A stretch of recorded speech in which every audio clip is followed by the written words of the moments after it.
महाभारत।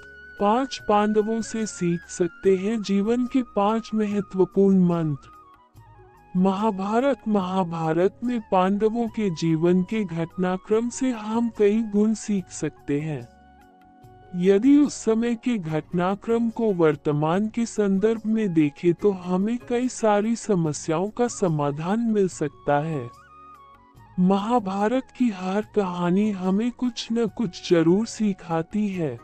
महाभारत 5 पांडवों से सीख सकते हैं जीवन के 5 महत्वपूर्ण मंत्र। महाभारत श्रीमद् भागवत गीता जीवन जीने का एक दर्शन है। विद्वानों के अनुसार गीता से बहुत कुछ सीखा जा सकता है। वैसे भी सभी धर्म ग्रंथ हमें कुछ न कुछ सिखाते जरूर हैं, लेकिन ये हम पर निर्भर करता है कि हम अपने वेद पुराण तथा धार्मिक ग्रंथों से क्या सीखना चाहते हैं। इसी तरह महाभारत में सीखने के लिए काफी कुछ है। महाभारत में पांडवों के जीवन के घटनाक्रम से हम कई गुण सीख सकते हैं। यदि उस समय के घटनाक्रम को वर्तमान के संदर्भ में देखें, तो हमें कई सारी समस्याओं का समाधान मिल सकता है। महाभारत की हर कहानी हमें कुछ न कुछ जरूर सिखाती है। 1. धैर्य और साहस। पांडवों ने हर परिस्थिति का धैर्य और साहस के साथ मुकाबला किया। चाहे वह लक्ष्याग्रह से बचना हो या युद्ध में कौरवों के समक्ष कमजोर होने के बावजूद युद्ध की चुनौती को स्वीकार करना। उन्होंने धैर्य और साहस से युद्ध को जीता। 2. कठिन हालात को अनुकूल बनाएं। वनवास के कठिन हालात में पांचों पांडव ने स्वयं को शक्तिशाली बनाया। जहां भी गए अपने लिए राज समर्थन हासिल किया, इसीलिए विषम परिस्थिति को भी अपने अनुकूल बनाया जा सकता है। 3. परिवार की एकता। पांचों पांडवों के जीवन से हम एक दूसरे के प्रति प्यार, सम्मान और एकजुटता सीख सकते हैं।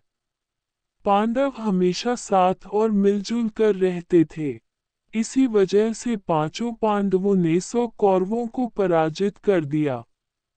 4. सकारात्मक सोच। सकारात्मक सोच मिट्टी को भी सोना बना देती है। जब कौरवों और पांडवों के बीच राज्य का बंटवारा हुआ, तो पांडवों को वीरान पड़ा खांडव वन दे दिया गया। परंतु पांडवों ने इसे भी सकारात्मक रूप से लिया और उन्होंने जंगल में इंद्रप्रस्थ जैसा सुंदर नगर का निर्माण किया। 5. सभी के प्रति विनम्रता का भाव।